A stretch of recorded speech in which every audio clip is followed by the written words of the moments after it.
All right.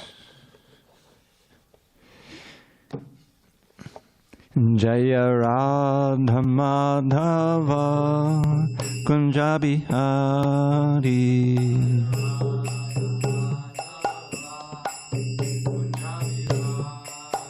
Jaya Radha Madhava Kunja Bihari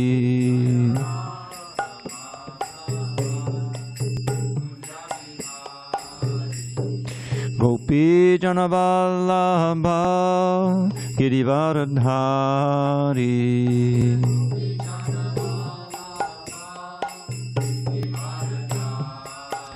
Jai Gopi Janavallabha Girivaradhari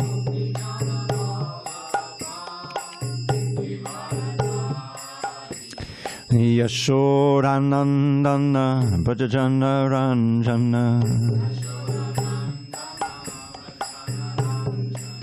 Yashodanandana Bhajana Ranjana Yamuna Tira Vanachari Yamuna Tira Vanachari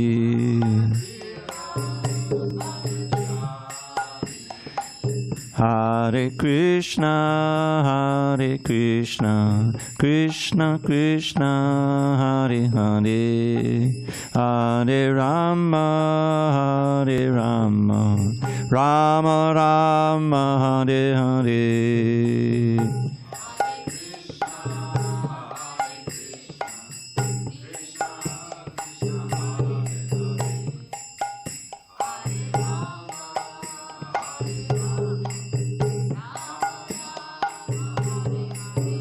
Hare Krishna, Hare Krishna, Krishna Krishna, Hare Hare, Hare Rama, Hare Rama, Rama Rama, Hare Hare.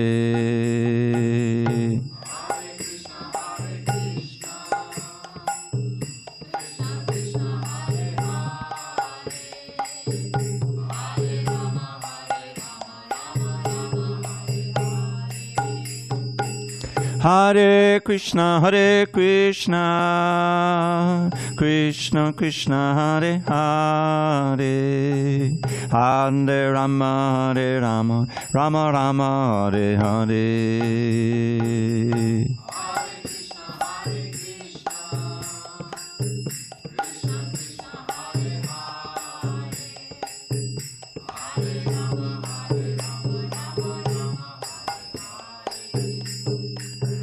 Jaya Radha Madhava Kunja Bihari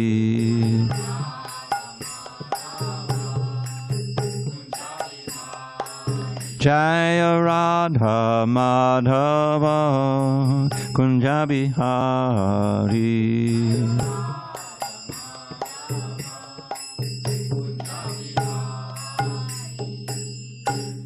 Jaya Vishnupad Paramahamsa Parivajakacarya Ashtotar the Srimad Divine Grace Srila A.C. Bhaktivedanta Swami Prabhupada Ki Jai. ISKCON BBT Founder Acharya Srila Prabhupada Ki Jai. Jaya Vishnupad Paramahamsa Parivajakacarya Ashtotar the Srimad Divine Grace Srila Bhakti Siddhanta Saraswati Thakur Ki Jai. Ananda Koti Vaishnava Ki Jai. Namacharya Srila Haridas Thakur Ki Jai. Srimad Bhagavad Gita Ki Jai. Samaveda Bhaktabinda Ki Jai. All glories to the assembled devotees. All glories to the assembled devotees. All glories to the assembled devotees. All glory to Shri Guru and Gauranga. Okay, just before I begin, you weren't here. Oh, you were here last Wednesday. I have text 27, or is it 26? 27, Prabhu. What is it? 27. Thank you, Tapas. Okay. Om Namo Bhagavate Vasudevaya. Om Namo Bhagavate Vasudevaya. Om Namo Bhagavate Vasudevaya.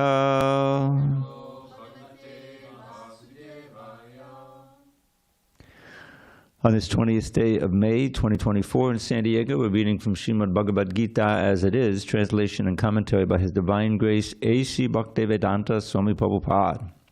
And we are in chapter 7, entitled Knowledge of the Absolute, text 27 on page 339.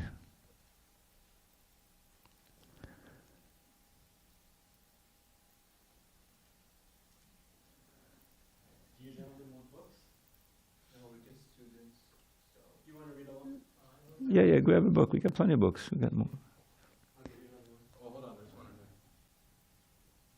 Oh, there we go.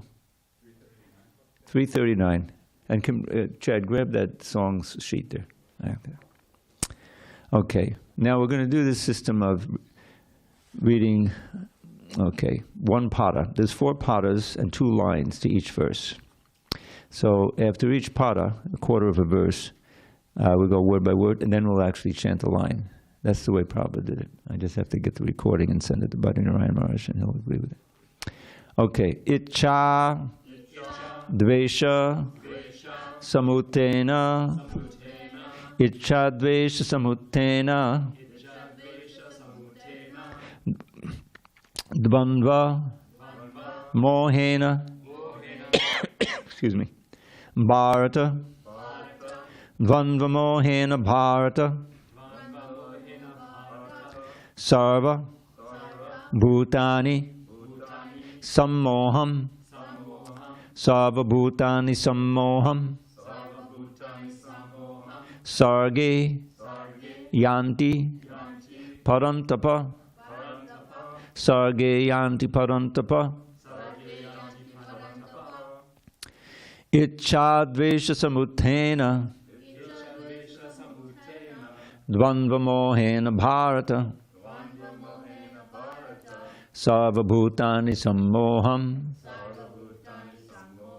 Sarge yanti parantapa. Left. Ichadvesha samutena. Dvandva mohena bharata. Sarva bhutani sammoham. Sarge yanti parantapa. Ichadvesha samutena.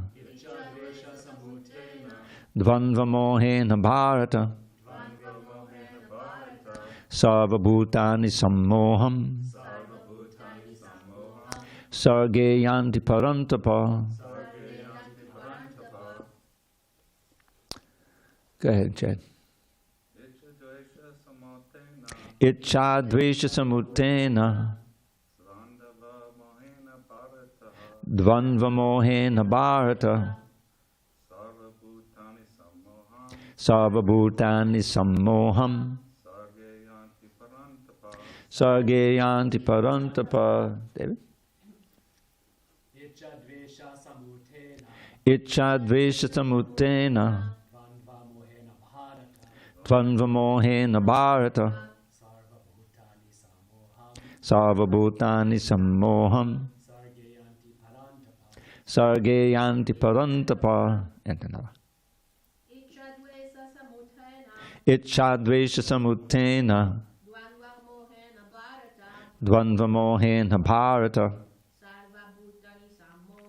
Sarva bhutani sammoham. Sarge yanti parantapa. Tapas? Tapas, you there? I know you're there. Ichadvesha samutena. Ichadvesha samutena. Dvandva mohena bharata. Dvandva mohena bharata. Sarva bhutani sammoham. Sarva bhutani sammoham. Sarge yanti parantapa. Sarge yanti parantapa. Word by words. Ichad, desire. Dvesha, and hate. Samutena, arisen from. Dvandva, of duality. Mohena, by the illusion. Bharata, O scion of Bharat, that means descendant of Bharat. Sarva, all. Bhutani, living entities. Sammoham, into delusion. Sarge, while taking birth. Yanti go parantapa, O conqueror of enemies. Translation, Lord Krishna says to Arjuna, O scion of Bharata, O conqueror of the foe, all living entities are born into delusion, bewildered by the dualities arisen from desire and hate. Purport. The real constitutional position of the living entity is that of subordination to the Supreme Lord, who is pure knowledge. When one is deluded into separation from this pure knowledge, he becomes controlled by the illusory energy and cannot understand the Supreme Personality of Godhead. The illusory energy is manifested in the duality of desire and hate. Due to desire and hate, the ignorant person wants to become one with the Supreme Lord and envies Krishna as the Supreme Personality of Godhead. Pure devotees who are not deluded or contaminated by desire and hate can understand that Lord Sri Krishna appears by his internal potencies. But those who are deluded by duality and nescience think that the Supreme Personality of Godhead is created by the material energies. This is their misfortune. Such deluded persons symptomatically dwell in dualities of dishonor and honor, misery and happiness, woman and man, good and bad, pleasure and pain, etc., thinking, this is my wife, this is my house, I am the master of this house, I am the husband of this wife. These are the dualities of delusion. Those who are so deluded by dualities are completely foolish and therefore cannot understand the Supreme Personality of Godhead. Om Jnana Timirandasya Gyananjana Shalakaya Chakshur Unmilitam Mena Tasmai Shri Gurave Namaha. I was born in the darkest of ignorance, but my spiritual master Srila Prabhupada opened my eyes with the torchlight of knowledge. I offer my humble obeisance unto him and all members of Sri Parampara, the disciplic succession. So, we're almost winding up this chapter now, a few more verses. And Krishna here, he actually describes, in other contexts, he describes this word sarge, in the last line there near the end, indicates this creation. Sarge is while taking birth, but it can also mean creation, and yanti means go. So, Ichcha Dvesha Samutena. Prabhupada would cite this verse as a way of explaining how we fell from the spiritual world and came into this world. So, the Bhagavad Gita describes the living being as completely distinct from matter, pure spirit. And the nature of the pure spirit is that, first of all, it has no birth and no death, no old age. It's only the bodies that are subject to these changes. And so spirit, which is pure consciousness, is our real nature. They describe that we're very minute, we're little sparks of pure consciousness within the body and animating the body. Because we're there, this consciousness pervades the body through the bloodstream, actually. And we identify in the illusory consciousness entirely with the body that we happen to be in. And it's not just human forms. You go to the cats and dogs. The cats are convinced they're cats, and the dogs are convinced they're dogs, and they all act appropriately, right? But they don't have the intelligence which human beings have to contemplate these things and to rise above these dualities. Now, you can see the material world is made of dualities: pleasure and pain, right? Happiness and distress, attraction and repulsion. All of these things are a result of our having left the spiritual world, which is beyond those dualities. It's all pure spirit there, Satchit Ananda, eternity, full of eternity, knowledge, and bliss. And that bliss, that Ananda, is a happiness that in our material conditioned life we really can't understand. We're getting little tastes of pleasure from the senses and from the mind, contacting the objects of the senses. And we try to maximize those pleasures and minimize the pains. That's just not human life, that's every life. But ultimately, it's a losing proposition, because every person who's born eventually gets old and dies. You have two choices. You can die prematurely, you can die in a train crash at age 6 or whatever, or you can go through your life, but then at the end there'll be disease and ultimately death. And that's what everyone faces. So that's the real problem. Krishna explains it, and this is not just in the Bhagavad Gita, but all the Vedic literature and the Vedic wisdom is based on that principle of we should aim, we should strive for getting out of this trap of birth, old age, disease, and death, getting another body, another body, another body, on and on and on. That is far, far from our original blissful eternal life in the spiritual world, which we're all entitled to, because that's our nature, see? We're all kind of exiles here. We're wondering, are there any aliens out there? We're the aliens. This whole environment is alien to us. We're striving for a peaceful life of bliss and knowledge for eternity, and it's just not available. It's just not possible in this material world. So Krishna describing, this is the basic way in which the different energies of God. Sometimes there's this wonderful verse says, Eka desha stitis yagnir jyotsna vistarani yatha parasya brahmana shaktis tatedam agilam jagat. So jagat refers to this universe that we're in, this earth, and then there's the sun and all the planets and all the galaxies and everything. So this is describing Ekadesha, just as in one place. Suppose we have a fire sacrifice here. Okay, so the fire is here, but we're over in the corner there, another one's person there. So the fire is here, but it's emanating the energy of two energies, light and heat, right? Heat you may not be able to feel unless you really build it up, but the light you'll see. So the fire's in one place and it's emanating these two energies. And in that way, it exists in one form, wherever it can pervade some light or some heat, right? Not in its full form. The fire is in one spot. So it's a one spot, but it's also external. So similarly, the Supreme Brahman, the Supreme Godhead, he's existing in one spot in Goloka Vrindavan, in his home, you know. But through his energies, he's creating, he's expanding into Mahavishnu and the creation and Brahma and everything, this particular planet, this particular solar system, universe, everything. All of that is the energy of God. Just as we are. We're also the energy of God. But we're a categorically different energy. We're spiritual energy. And he also has material energies. In this chapter, in the early part of the chapter, he started listing those energies. You know, boomer, apo, onano, vayu, kangmano, buddhadevacha. Earth, or solid matter. Earth, water, fire, air, space or ether, mind, intelligence, and ego. These are progressively more subtle material energies. And that's what our environment is. That's what our body is made of, and that's what this world is. Yes? When we're discussing energy... and hold it close. When we're using the word energy or the concept of energy from a non-material, non-dualistic perspective, what does it exactly mean? Because it's one of these terms that's so obvious that... but it's actually, I think, much more slippery what it means when we're talking about it from the perspective of consciousness. Yeah. The usual understanding, or the conventional understanding of energy, it's material. Doesn't. Well, let's just talk about energy in general.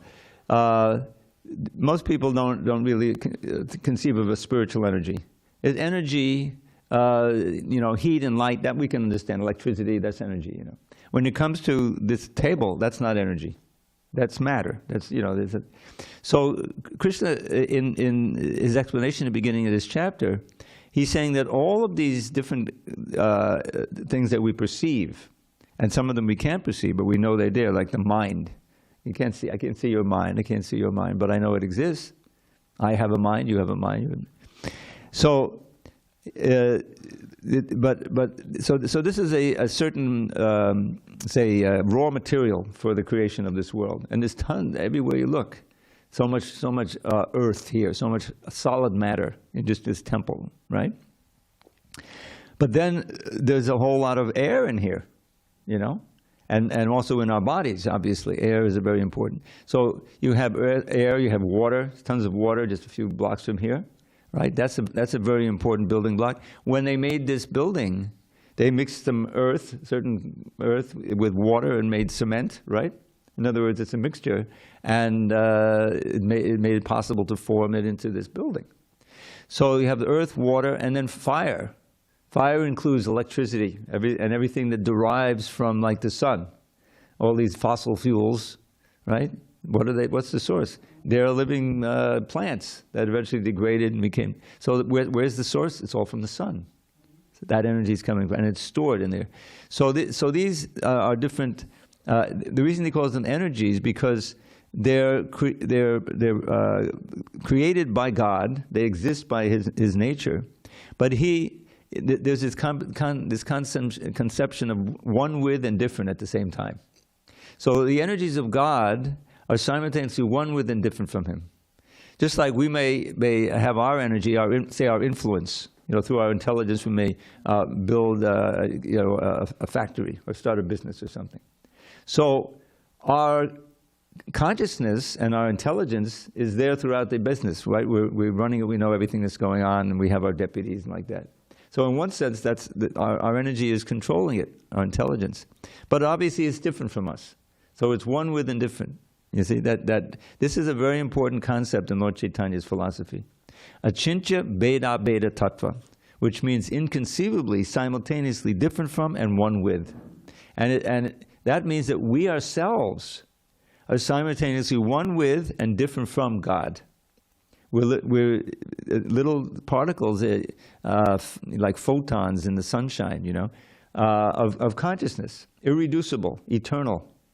There's a like seminal verse at the beginning of the Gita, and the exact beginning, in the 20th verse of the 2nd chapter, which kind of sums up what Krishna is teaching Arjuna there.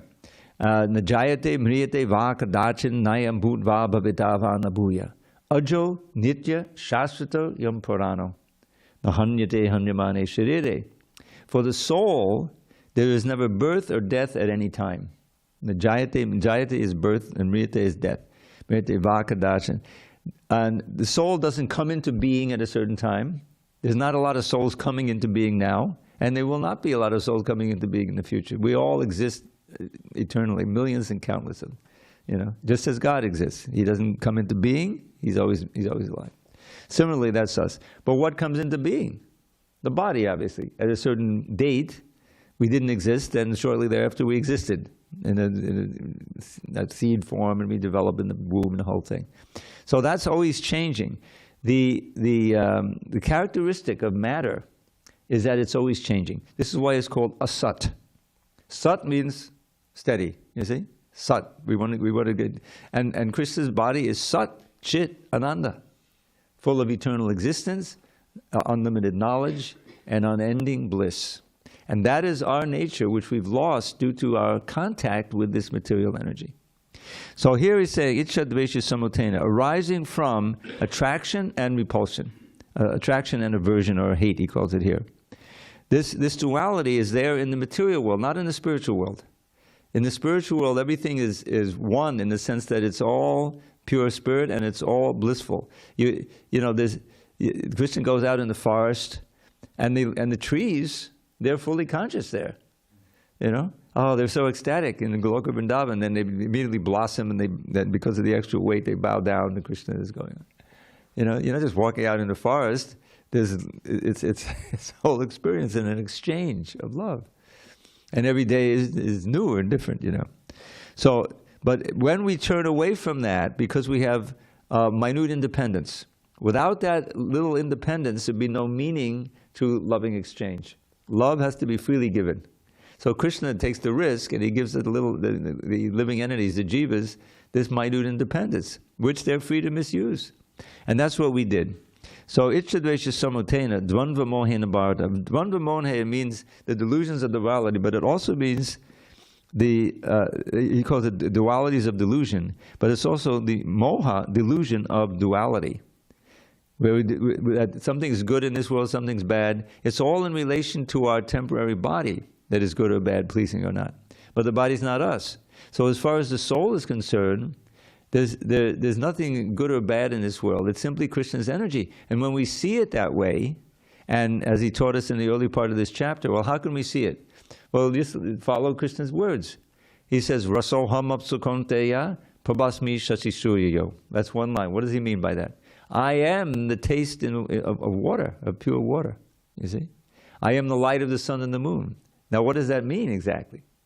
It means that because the sun and the moon are created by me, and the light is also created by me, and your ability to see it is also created by me, that your experience of the light of the sun and the moon, or artificial light, whatever it is in one sense me. You should, just like that heat of the fire is the fire in one sense because it's caused by the fire, you see. So, and we use it all the time. If you feel some heat, in your room, so did I, in the kitchen, did I leave a burner on? You know from the heat that there's fire somewhere, right? So we should know from everything in this world that there's a God. That's the whole point. We connect, if we remember that verse, I am the taste of water. Next time we drink water, we can think of Krishna. And the whole point is to come to the point of always be thinking of Krishna and realizing and understanding our relationship, which is one of service. And we'll be happy in that service. We have to serve. We're serving now. We're serving the demands of the body, certainly. Call of nature, got to serve.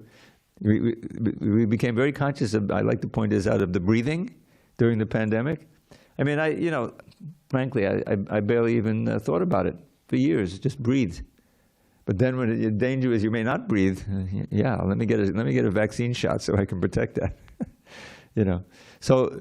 So we don't connect the things of this world to Krishna because out of ignorance we're covered with illusion. And we're thinking, oh, this is a field for our enjoyment and exploitation. But it's actually a field for our rectification, if you will. You may say it's a punishment. We're far away from the spiritual world. We're not experiencing unlimited, unending happiness and joy all the time, that's for sure. But that's where we belong. That's our nature. That's our ultimate nature. And you learn that from the Bhagavad Gita. So, dvandva mohena bharata, when we become bewildered by the so-called dualities of this world, good and bad, iccha and dvesha, attraction and repulsion, bewildered, samutena. Then, sarva bhutani sama, all the living entities here in this material world are thus bewildered, sammoham. And we know from the word sankirtan and sannyas that this prefix san, which is sometimes in this case sam, means completely. Completely bewildered. We've forgotten God completely in our lives. And thus, sarge yanti parantapa, we come into this creation. That we're given our place in this material world to enact our illusion of dominion and enjoyment and duality, until we're fortunate enough to come in touch with the Bhagavad Gita, or the pure spiritual master, in this case Srila Prabhupada the Acharya, through his words and Krishna's words, so that we can understand what's what, and we can wake up. The whole thing, that song, Jeev Jago, that Bhaktivinoda Thakur wrote. It's about,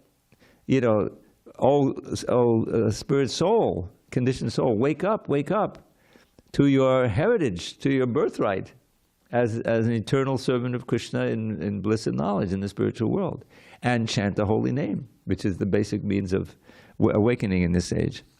So Krishna here is pointing out the condition of every soul in this world, whether human form or different form.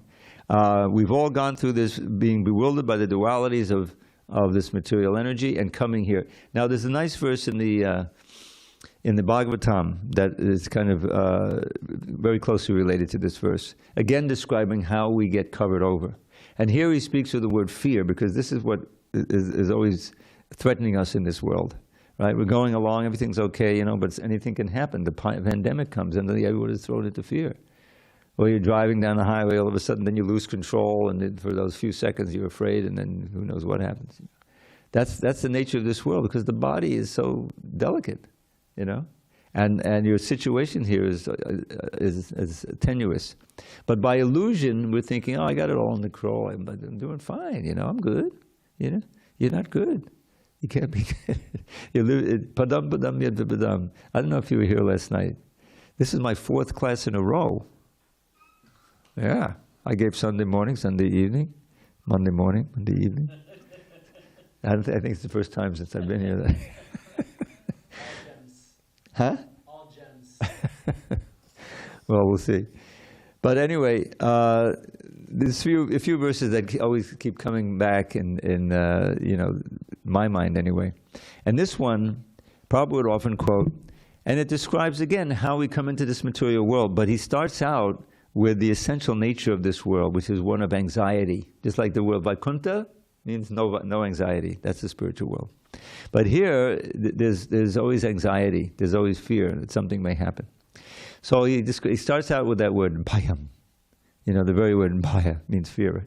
Bhayam dviti abhanaveshataksyad ishadapeta sivaparhiro asmati.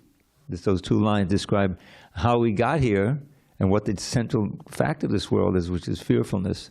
And then the second two lines of the verse describe how we can get out. So bhayam dvitiya, it's the same idea. Dvandva and dvitiya. You hear the relation between dvitiya abhinaveshita syad. So abhinaveshita means to be absorbed in the dualities of this world, exactly as it says here. And that produces fear. Because as soon as you relate and identify with this material world, beginning with your own body and your bodily relationships, you're on a very shifting platform. Because it's always changing. It must change due to the force of time. And with that change, if it, you know, everything, you got everything together now, you know, I'm healthy and we got it together. We're good. But it won't last because something will happen. You know, your kid will get sick, or you lose all your money, or there'll be a war, or who knows what will happen. And if nothing else, you just get old and die. So that's bhayam, that's fearfulness, you think, arises. And then in the second line, he describes in more detail, Isha apetasya. Isha is the Lord. Isha means the controller. Apetasya means turning away, turning your back on Krishna. Isha viparhiyo asmati. And everything becomes reversed. Instead of being the servant of God, you become the so-called master of your, environment, whatever it is. And in many ways, it's viparhiyo asmati. You forget everything. You see? So, how to get out of it? So he describes asmati, bhayam dvitiya banabeshitaksad ishadapetasi viparhiyo asmati tanmayato, and it's all caused by Krishna's Maya energy, his illusionary energy. She's also a person. It's a thankless task of bewildering us and keeping us in bewilderment. It's like a prison guard, They have to, keep watch and and that's her very name, Durga. Who can say what it means? You remember? Durga. Dur means difficult. Ga means go. Hard to go. Can't go in a prison, right? Durga. So but the prison bars, we're the ones who build them ourselves, and we're the ones who can get rid of them. So tanmayato buddha, those who are intelligent, abhajay tam, worship that very Isha that you turned away from. Then how? Bhakti aikayesham, with one-pointed pure devotion, the service, not tinged with material desire. And then Guru Devatatma, to regard you, the preceptor, you have to have this guide as your very self and worshipable Lord. So there's a lot in that verse, and it's very cogent, and it's very related to this one. So this is how we came here, and this is why we stay here. We stay because we're overwhelmed by the dualities. This is good, this is bad, let me strive for that, let me get rid of that, you see.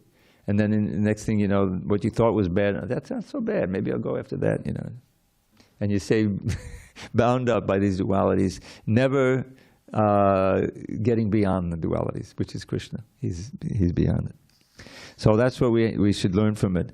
And the next two verses are very hopeful, because it describes how we can get, if we become sinless and we act according to bhakti, then we can get beyond these dualities, dvandva mohe nirmukta, and bhajante mandradavrata, and worship Krishna with very strong faith and determination. Okay, any questions on text 27? Otherwise, and its purport, otherwise we can go on to 28. Yesham tvantakatam papam jananam punyakarmanam te dvandva mohani mukta bhajante mam jadavata. Persons who have acted piously in previous lives and in this life, and whose sinful actions are completely eradicated, are freed from the dualities of delusion, and they engage themselves in my service with determination. As I mentioned, that can also be understood to be the delusion of duality. Purport: those eligible for elevation to the transcendental position are mentioned in this verse. For those who are sinful, atheistic, foolish, and deceitful, it is very difficult to transcend the duality of desire and hate. Only those who have passed their lives in practicing the regulative principles of religion, who have acted piously, and who have conquered sinful reactions, can accept devotional service and gradually rise to the pure knowledge of the Supreme Personality of Godhead. Then, gradually, they can meditate in trance on the Supreme Personality of Godhead. That is the process of being situated on the spiritual platform. This elevation is possible in Krishna consciousness in the association of pure devotees. For in the association of pure devotees, one can be delivered from delusion. It is stated in the Srimad Bhagavatam 5.5.2 that if one actually wants to be liberated, he must render service to the devotees, Mahat Sevam Dwaram Ahu Vimukte. But one who associates with materialistic people is on the path of leading to the darkest region of existence, Tamo Dwaram Yoshitang Sangi Sangam. All the devotees of the Lord traverse this earth just to recover the conditioned souls from their delusion. The impersonalists do not know that forgetting their constitutional position as subordinate to the Supreme Lord is the greatest violation of God's law. Unless one is reinstated in his own constitutional position, it is not possible to understand the Supreme Personality or to be fully engaged in his transcendental loving service with determination. So this brings up reinstated in our own constitutional position. What is that constitutional position? There's a word in Sanskrit called swarup. Swarup literally means one's own form. And with that form comes your function, your activities. We've lost touch with that, we've forgotten that. So Krishna, in the form of Lord Chaitanya, he came down in order to teach this easy process of yoga, centering on the chanting of the holy name of God. And he taught Rupa Goswami, Sanatana Goswami, and the others, and he trained them, and they in turn wrote many books. Lord Chaitanya didn't write much. He wrote those 8 special verses and a couple of others on the Shikshastika. But Rupa Goswami and Sanatana Goswami wrote extensively, and the essential one of those books, the Bhakti Rasamrita Sindhu, was translated by Srila Prabhupada as Nectar of Devotion. So in Lord Chaitanya's instructions to Sanatana Goswami, Sanatana Goswami, he approaches the Lord as the perfect disciple. You know, Keyami Keneyami Jaritapatrai. I'm recognized as a great scholar, but truly I don't even know who I am. So who am I, and why am I suffering the threefold miseries? You know, this is a basic question that we should approach the Guru with. So Lord Chaitanya answers. His first answer is this: who are, and it's an answer for all of us. Jivera Swarupoi Krishnera Nityadas. That's the first line, is very essential. Every jiva, not just human beings, but wherever there's life, there's a jiva. Even the plants, these big trees standing out here, we take them for granted, you know. When I first came, it was a very amazing feature of the Pacific Beach I'd never seen before. And there also is a soul in there. You know, for so many years, just as a stand-up, and, you know, sometimes the wind blows and it blows down and things, and, you know. But they're also eternally servants of Krishna, but they're so covered, they're not eligible to learn in this lifetime. So what does that mean? Jiva, for every jiva, sort of is eternally a servant of Krishna. So we've forgotten that. We stay servants, but we're not serving Krishna. This whole yoga system, bhakti yoga, is built on that concept. We have to serve. This is our dharma. You know, that's a basic dharma. Dharma is based on the word dri, which means the essential nature of something. The dharma of sugar is to be sweet. The dharma of salt is to be salty. If you have a little white powder, it's supposed to be salt, and you taste it as sugar, you said, oh, this is not meaning its dharma as sugar or as salt, whatever. So our essential nature is to serve, but if we serve simply the demands of this body, then we are going to be cheated and we'll never be happy. We'll never experience eternal life. Because the body is temporary. And it's giving us so many impetuses. So go after this. The mind uses the senses, says, oh, this is pleasurable, that's painful, avoid that, and go for this, you see? And it can be much more subtle than that. It can be, the mind is also a sense in one sense. And there are pleasures, subtle pleasures in the modes of nature, I remember I used to listen to Bach. I never listened to rock music. I'm growing up in the 60s and the 50s with Elvis Presley and everything like that. No. Only rock music. And, only classical music.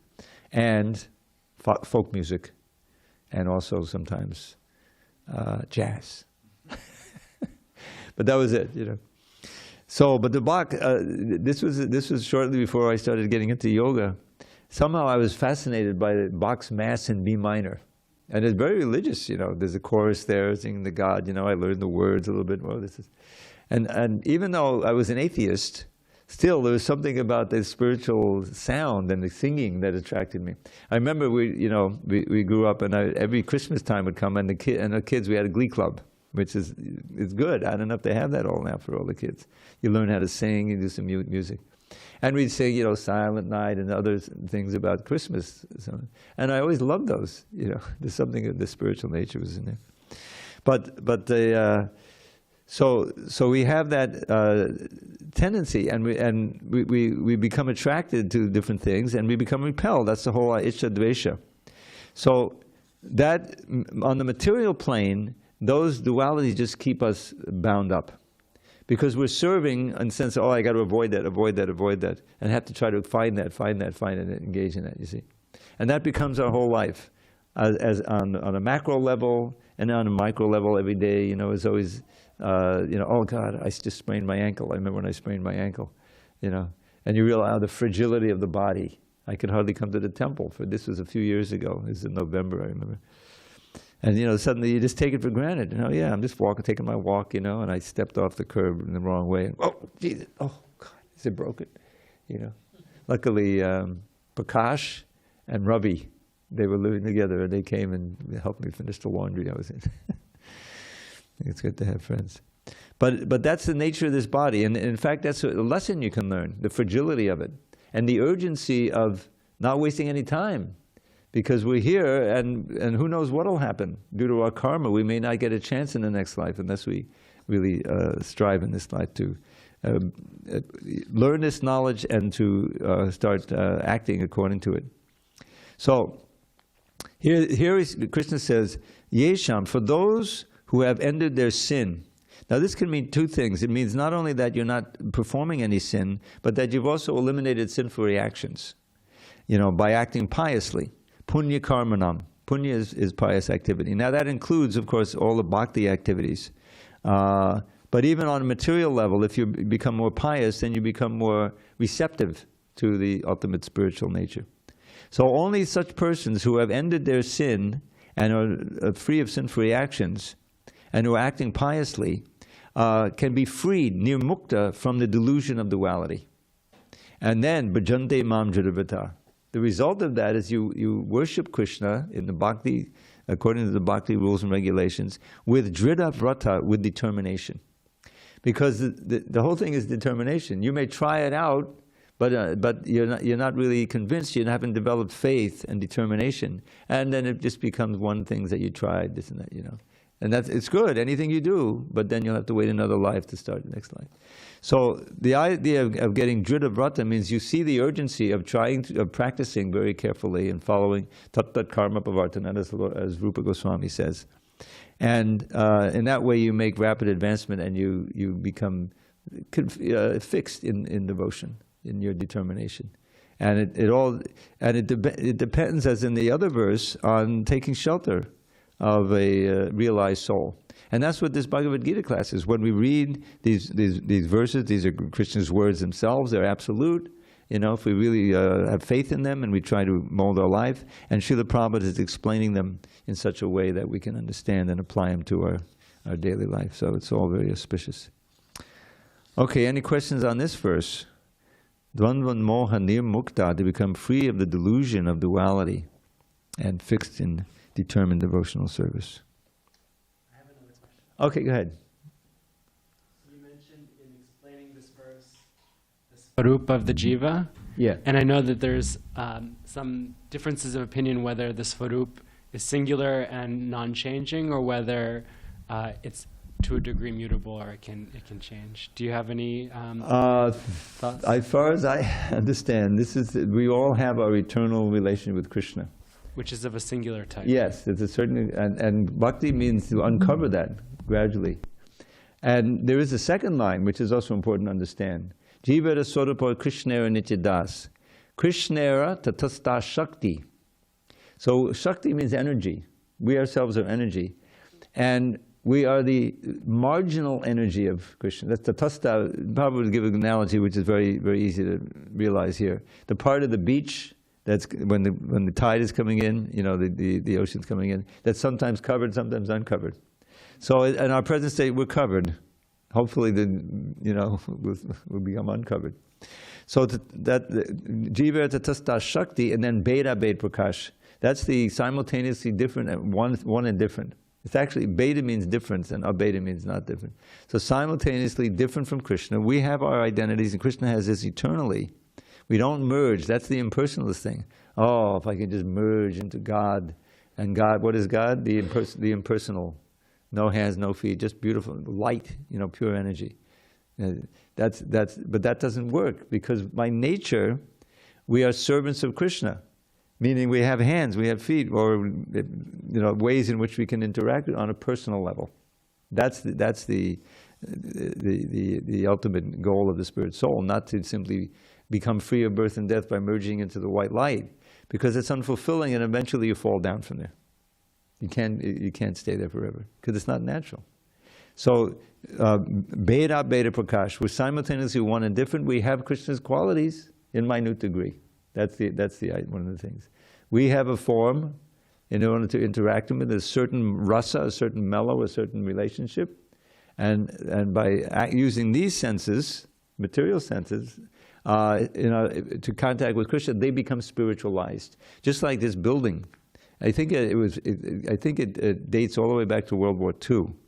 When this was a major naval, city and everything was going on, and I think it was having to do with a, barracks or maybe a warehouse or something like that. Then I understand it became a movie theater, and then it became a temple. So now that it's a temple, all of these bricks and all of this floor and everything you see, and the land itself is spiritualized. Because when someone walks in here, everything reminds them of Krishna, you see. So when our hands, our mind, our ears, our eyes, everything are being used to connect to Krishna in service, it becomes spiritualized. And then we begin to perceive ourselves as pure spirit, and we begin to see Krishna everywhere. And the cloud of Maya lifts, and we can see reality. That's the idea. All right, we have time for one more, and we'll finish the chapter tomorrow. So what's the benefit of all this? 29. Jada madana mokshaya mama shritti yatantiye te brahma tadvadu Kṛṣṇam adhyatmam karma chakilam. Intelligent persons who are endeavoring for liberation from old age and death take refuge in me in devotional service. They are actually Brahman because they entirely know everything about transcendental activities. Purport: birth, death, old age, and diseases affect this material body, but not the spiritual body. There is no birth, death, old age, and disease for the spiritual body. So no one who attains a spiritual body becomes one of the associates of the Supreme Lord and engages in eternal devotional service is really liberated. So one who attains the spiritual body attains means understands the spiritual body that he already has, becomes one of the associates of the Lord and engages in eternal devotional service, is really liberated. Aham Brahmasmi. This is one of the first things I ever learned in the temple, the first Sanskrit. Aham Brahmasmi. I am spirit. We are all spirit. We're all Brahman. But we're not Para-Brahman. We're not the Supreme Brahman. I am spirit, Prabhupada said. It is said that one should understand that he is Brahman, spirit soul. This Brahman conception of life is also in devotional service, as described in this verse. The pure devotees are transcendentally situated on the Brahman platform, and they know everything about transcendental activities. 4 kinds of impure devotees, beginners, who engage themselves in the transcendental service of the Lord, achieve their respective goals, and by the grace of the Supreme Lord, when they are fully Krishna conscious, they actually enjoy spiritual association with the Supreme Lord. But those who are worshippers of demigods never reach the Supreme Lord in his supreme planet. Even the less intelligent Brahman-realized persons cannot reach the supreme planet of Krishna known as Goloka Vrindavan. Only persons who perform activities in Krishna consciousness, mam ashritya, that's in this verse, the first line, you see that? Mam ashritya, they take shelter of me, are actually entitled to be called Brahman because they are actually endeavoring to reach the Krishna planet. Such persons have no misgivings about Krishna, and thus they are factually Brahman. Those who are engaged in worshipping the form or archa of the Lord, or who are engaged in meditation on the Lord simply for liberation from material bondage, also know, by the grace of the Lord, the purports of Brahman, Adibhuta, etc., as explained by the Lord in the next chapter. So there's going to be a list of things in the next verse that form the basis of the next chapter. It'll be the questions. And we'll discuss those tomorrow. But Krishna gives the goal right there, the preliminary goal, jara marana mokshaya, to be free finally of old age and death. So that means you have to be free of birth also. So in other words, go back to Godhead. By taking shelter of Krishna, mama ashritya, yatanti, they strive. This word yatanti comes up again, they endeavor, you see. And they know Brahman, te brahmatad vidu Kṛṣṇam in full, adhyatmam karma chakilam. And their activities are all transcendental at that point. So this little passage, beginning with Icha Dvesha Samutena, is how we came to this world and how we can get out of this world. And basically, it means to realize who we really are and to act in that capacity as spirit souls, and to surrender, to actually take instruction from a realized soul like Srila Prabhupada. And he gave us a simple process. Chanting the holy name, both on beads and here, and following the 4 regular principles, having to restrain the pushings of the senses. Yes, and to redirect them. But we should know that eventually that's not an austerity. It's like the 4 regular principles. I don't really have any desire to break any of them. I used to.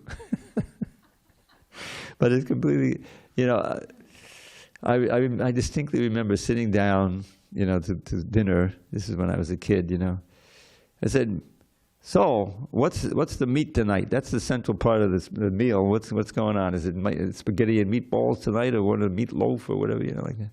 Never occurred to me that every time I bit into a meatball, I was, committing a grave sin against that poor cow that gave his body, and all for unnecessary. I've been a vegetarian much longer than a devotee. I was since 1969, and I'm surviving. You don't need it, right? Give me an avocado, I'll take that over any meatball anytime. So the idea is that what starts as an austerity just becomes part of your routine, when you get used to devotional service. Krishna gives you so much enlivenment from within and from without that your whole,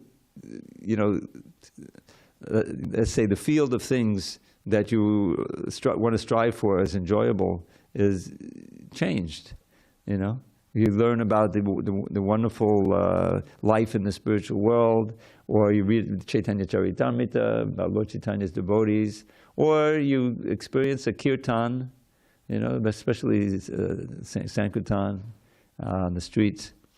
And it's a whole different platform of enjoyment. It's not based on a lot of money, and it's certainly not based on sense gratification. So that's the essence of this chapter, and we'll finish it up tomorrow. And Prabhupada would quote a lot of verses from this chapter. We can review some and just quote and review some of the important shlokas. Daivi Esha Gunamayi, Mamaya Doroteya, This chapter is full. And I'm telling you, I'm listening now to a series of lectures Prabhupada gave on verse 1. He was traveling in India, wherever he went, not just in India, different places. He would give a lecture on the first verse in this chapter, again and again and again. And there's so much variety that he gave. It's a wonderful series of lectures. Maya, this chapter 7.1. Yeah.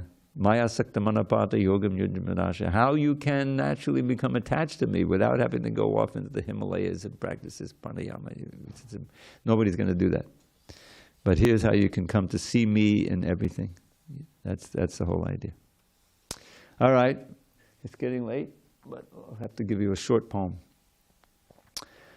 Aho aho bir nakalaya baduyate. Sudha sudhara modalam pade pade dine dine chandana chandra shitalam yasho yashora tanayasagiyate. Because at every step they drink a flood of wondrous nectar sweet, whose cooling power sandal paste enhanced with camphor can't defeat. They feel as if the raging blaze of Kali's days had ne'er begun. How blessed are they who fill their days with praise of Shri Yashoda's son. And just one final real quick one. Everybody dies. Nobody dies. Everybody dies, nobody dies. Wake up and open your eyes. You're not that body, you're a pure spirit soul. Chant the holy name and attain life's goal. All glories to Srila Prabhupada. And now we'll chant the holy name. Before their lordships, Sri Radha Giridhari. And let's all remember Jayananda Prabhu, who disappeared today, many years ago. I really didn't. He came to LA. I was living there, but I didn't really have much personal interaction with him. He was busy by the sounds of the lecture this morning. Huh? He was a busy man by the sounds of the lecture. He was very busy and very ecstatic in devotional service. So much he did.